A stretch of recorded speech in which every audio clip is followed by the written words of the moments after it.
My entire FBI team was taken by a killer. He said I wasn't good enough to die.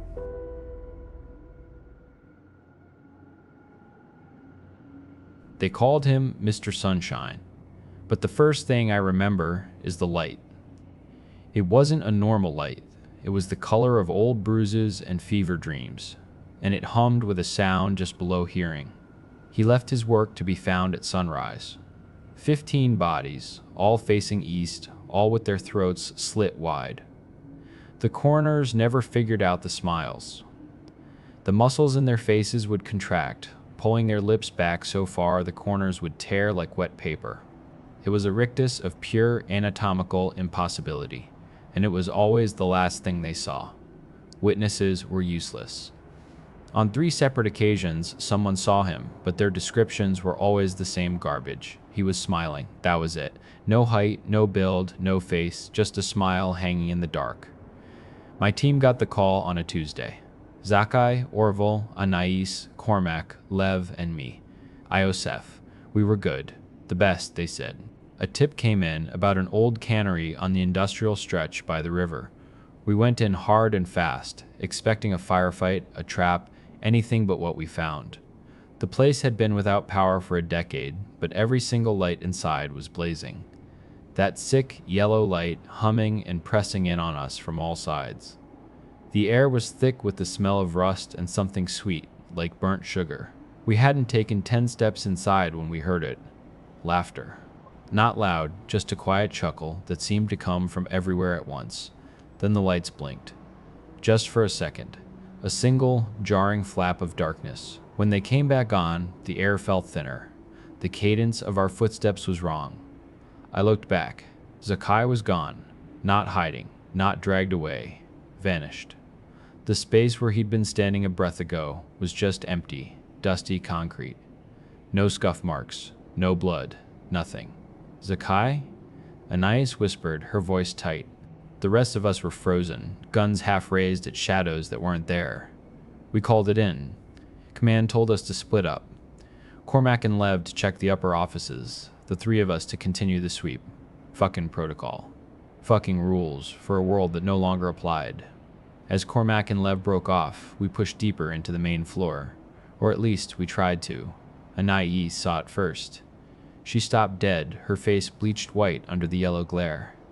Iosef, she said, her voice a ghost. Look. I followed her gaze back toward the entrance. It was still there, the huge, grime-caked rolling door. And it was no more than 20 feet away. We'd been walking for 5 solid minutes, but we hadn't moved. The building was playing with us. My radio crackled. It was Lev. We're on the 2nd floor, got nothing up here, but he trailed off. A pause, then a soft, confused, "What the?" The lights blinked again. His radio cut to static. Lev Orville screamed into his own mic. Cormac report. The static cleared. And that same soft laughter echoed through our earpieces. A light, airy giggle. Another blink. We were faster this time, spinning around, counting heads. Anais, Orville, me. That meant Cormac was gone too. Command, do you copy? I yelled into my radio, my voice cracking. We have men down, I repeat. The only answer was more dead air. Then a child's voice, clear as a bell, spoke from my own radio. Peekaboo. That's when we broke. All our training, all our professionalism, it just dissolved into raw animal panic. We started screaming into the vast empty space, firing blindly at the sound of the laughter whenever it drifted from a new direction. The bullets pinged off steel beams and vanished into the oppressive light. The lights blinked twice in rapid succession. I slammed my eyes shut, bracing for the inevitable, for that cold emptiness to take me too. When I opened them, the light was still there. It felt brighter, somehow. Sharper. And I was alone. I didn't have to look. I could feel their absence. A great, gaping hole in the world where Anais and Orville used to be. There was no courage left in me, no hope, just a hollowed-out resignation that pushed my legs forward, one step after another. I didn't know where I was going. I just knew I had to move. And somehow, the building let me. I walked through that suffocating light and saw him, standing on a catwalk high above the factory floor. He wore a suit the color of fresh snow, a blood-red shirt, and gloves to match. His shoes shone like black mirrors. Pinned to his lapel was a brooch, a knot of swirling gold I couldn't make out. His face was a featureless blank, lost in the glare from above. Except for the smile. A perfect, white, predatory grin that cut the darkness. I started up the metal stairs, my gun shaking in my hand. On the ground, now I screamed, the words sounding pathetic and small in the echoing space. He just raised a gloved hand, and the light above him dimmed just enough. My stomach tried to climb up my throat. They were all there, all 15 victims. And my team. Zakai, Anais, Lev, Cormac, Orville. They weren't hanging, they were displayed. Posed like mannequins in some grotesque diorama, suspended in the air. The light, that awful yellow light, wasn't shining on them. It was pouring from them. From their eyes, their mouths, from the weeping wounds in their throats. He had hollowed them out and turned them into lanterns powered by their own stolen souls. Their smiles were plastered on their faces, but their eyes, their wide, vacant eyes, were screaming. I snapped. I just raised my pistol and emptied the magazine into his chest. Tears of rage and terror streamed down my face with every shot. The bullets hit. Dark flowers of blood bloomed on his perfect white suit. He staggered back, his smile faltering into a grimace of pain. And then he was in front of me. 1 second he was 20 feet away, the next his gloved hand was wrapped around my throat, lifting me off my feet. I heard his voice in my head, not as sound, but as a feeling of razors scraping against my bones. Not you. You don't belong here. He told me, inside my skull, that the others had something he needed, something I lacked. He said if I knew what Cormac saw every time he closed his eyes, or what secret Anais carried from her childhood, I would understand. Then he threw me from the catwalk. I hit the concrete below and felt my legs shatter. The world went black. When I came to, the cannery was dark and silent. The lights were gone. He was gone. They were all gone. My radio shrieked to life. Command, frantic, demanding a report. They had heard nothing from us for over an hour. Nothing but laughter. Our laughter, they said, recorded and looped. They cleared me, of course.